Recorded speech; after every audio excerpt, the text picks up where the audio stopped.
Well, good morning, football fans. Let's get into it. Wild Card Monday, a doubleheader, is officially over. We'll start the first game up in Buffalo in that crazy weather between the Steelers and the Bills. Bills winners won pretty easy. Well, 31-17. It was a little tense for a while. Steelers did cut it to 24-17. Give credit to the Steelers. I thought they were clearly at Max's game, but they continue to fight. They played tough the whole way, what you expect from a Mike Tomlin team, and I hope Mike Tomlin is back next year as Pittsburgh Steelers coach. I think the Steelers organization would be stupid to let him go. I'm sorry. But big play was when the Steelers were down at the 5 yard line and Mason Rudolph threw that terrible interception in the end zone. The Steelers have had trouble scoring all year. You cannot make turnovers like that. And I really thought the only way the Steelers had a chance to win this game was to win the turnover battle, but not just win the turnover battle, get turnovers in Buffalo Bills territory where they could score easily. Well, that didn't happen.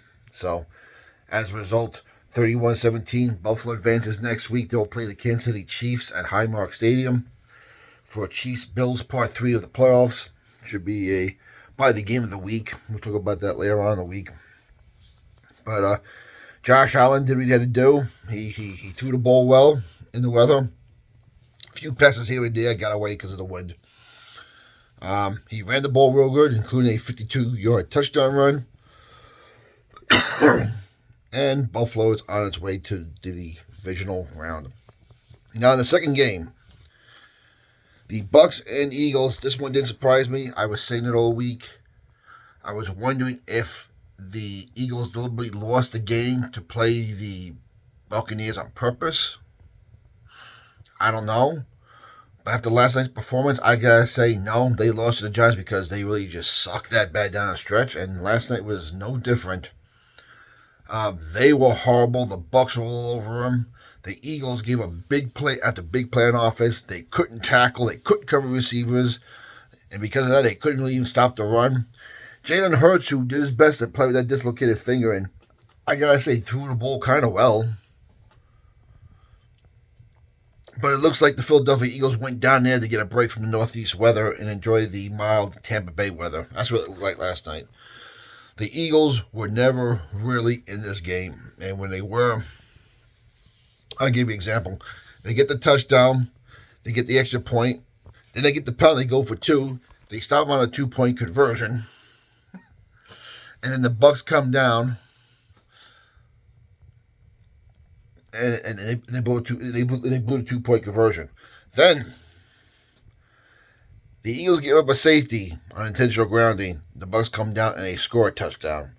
Those two segments right there were just indicative of how the night went for the Eagles and the Bucks. And listen, I know the Bucks were 5 or 6 down the stretch. They won. They were expected to only win 5 or 6 games this year. But let's face it, they played in a weak division.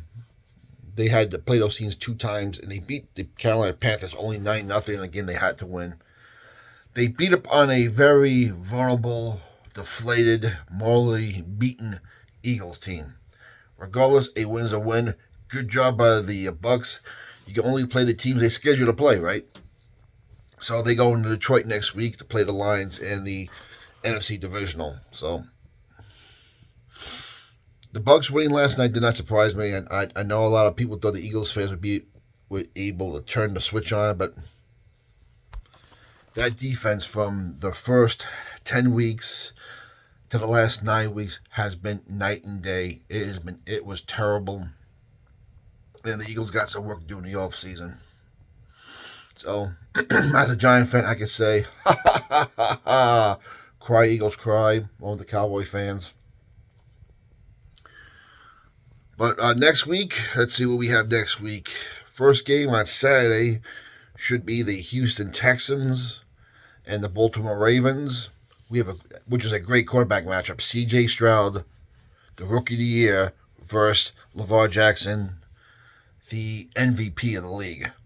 And of course, the night game for the NFC on Saturday night is going to be Green Bay in San Francisco. So we have Jordan Love, who's developed into a really good quarterback, versus Mr. Irrelevant, Brock Purdy.